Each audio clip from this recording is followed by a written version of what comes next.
The crystalline spires of the Galactic Council's headquarters gleamed against the backdrop of three suns, their light refracting through the transparent walls in patterns that had mesmerized countless species for millennia. Today, however, the beauty was lost on Ambassador Sarah Chen as she stood before the assembled representatives of 47 civilizations, her jaw set in grim determination. The council chamber itself was a marvel of engineering, a vast sphere suspended in space, with gravity fields allowing beings of different physiologies to orient themselves according to their needs. Aquatic hydrosians floated in their pressure suits, while the silicon-based Vorthec delegates hung from the ceiling like living stalactites. At the center, on the raised dais reserved for the most evolved species, sat the Zephyrian High Chancellor, his forearms spread in a gesture of theatrical dismissal. Humanity requests, no, demands, immediate cessation of all mining operations in the Sol system's asteroid belt, Chen announced, her voice carrying clearly through the chamber's translation matrix. Our people have repeatedly warned that these activities pose a direct threat to Earth's orbital stability. A ripple of what could only be described as laughter echoed through the chamber, though it manifested differently across species, chittering from the insectoid crics, harmonic resonances from the ethereal collective, and deep rumbling from the massive Stoneheart delegation. High Chancellor Vexthul's mandibles clicked in amusement, his compound eyes fixed on the lone human representative. Demands?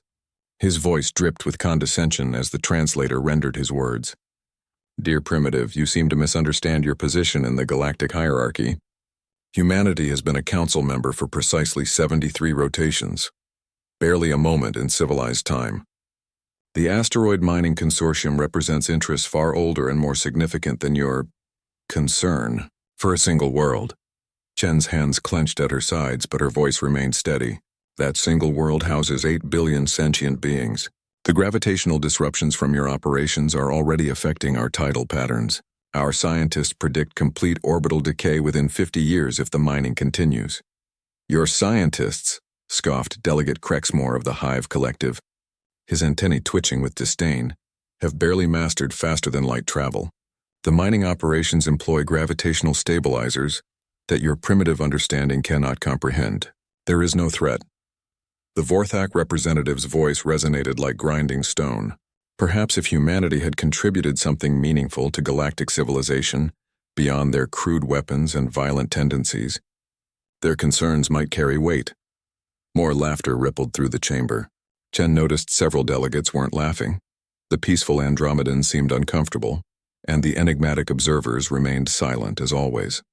But the majority clearly viewed humanity as an upstart species making unreasonable demands. Chancellor Vexthul raised his primary arms for silence. The Council has heard humanity's petition. By unanimous vote of the founding species, your request is denied. The mining operations will continue as scheduled. The economic benefits to galactic civilization far outweigh the speculative concerns of one primitive world. Chen straightened her shoulders. Then humanity formally withdraws from all council treaties and mutual defense pacts effective immediately. The laughter died abruptly. Delegate positions that had been casual became alert and focused. You cannot be serious. Vexthul's voice carried a note of genuine surprise. Humanity's entire defense grid relies on council technology. Your trade routes depend on our navigation networks. You would doom your species over this trivial matter? We've managed for 200,000 years without your help, Chen replied calmly. I think we can manage a bit longer. She paused, then delivered the words that would echo through galactic history. You have 12 hours to evacuate the Sol system. After that, any non-human vessel will be considered hostile and dealt with accordingly. The chamber erupted in chaos. Delegates from dozens of species began talking at once, their voices creating a cacophony that overwhelmed even the sophisticated translation matrix.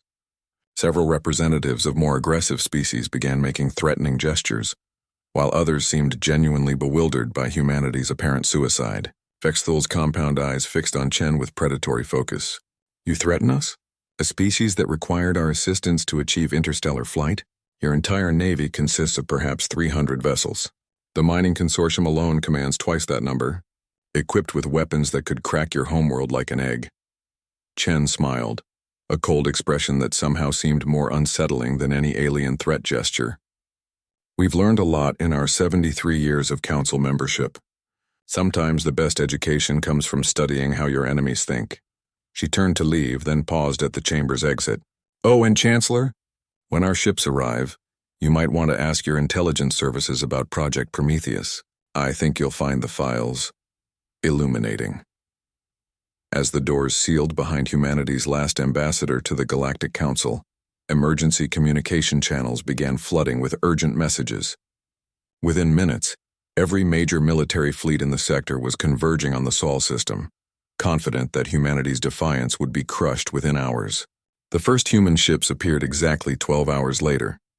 They emerged from hyperspace not as the expected rabble of converted civilian vessels, but as something unprecedented in galactic warfare, a coordinated formation of ships that seemed to bend light around them, their hulls incorporating technologies that made even the Council's most advanced sensors struggle to maintain locks.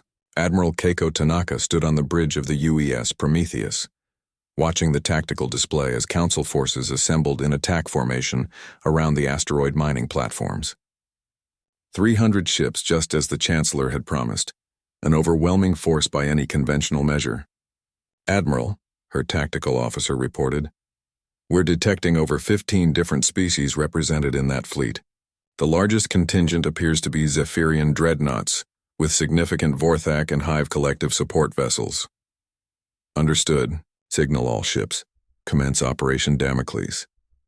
What happened next lasted exactly 4 minutes and 37 seconds and completely redefined humanity's place in galactic civilization.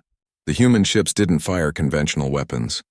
Instead, they deployed something the Council's finest scientists had dismissed as theoretical impossibility: weaponized dark matter projectiles that bypassed traditional shields entirely, and gravity well generators that could crush a dreadnought's hull like paper. But the true masterstroke was humanity's gift for learning from their enemies. For 73 years, human observers had studied every piece of Council technology, every tactical doctrine, every weakness in their defensive systems. The species that had once needed guidance to achieve faster-than-light travel had spent decades preparing for exactly this moment. The Zephyrian flagship Eternal Glory, pride of the Council fleet, lasted 18 seconds before its gravitational core imploded. The Vorthak formation, famous for their impenetrable rock armor hulls, discovered that dark matter cared little for conventional physics. One by one, ships that had dominated space lanes for millennia simply ceased to exist. By the time the surviving vessels began their retreat, humanity had demonstrated something the Council had never imagined possible: that a primitive species could not only match their technology, but exceed it in ways that rendered their entire military doctrine obsolete. In the aftermath, as rescue ships searched for survivors among the debris field that had once been the sector's most powerful fleet, a single message broadcast across all Council communication networks: the Sol system is now under human protection. Mining operations are terminated. We suggest you update your files regarding humanity's technological capabilities. Ambassador Chen sends her regards. The age of human deference to galactic civilization had ended. The age of human ascendancy had begun.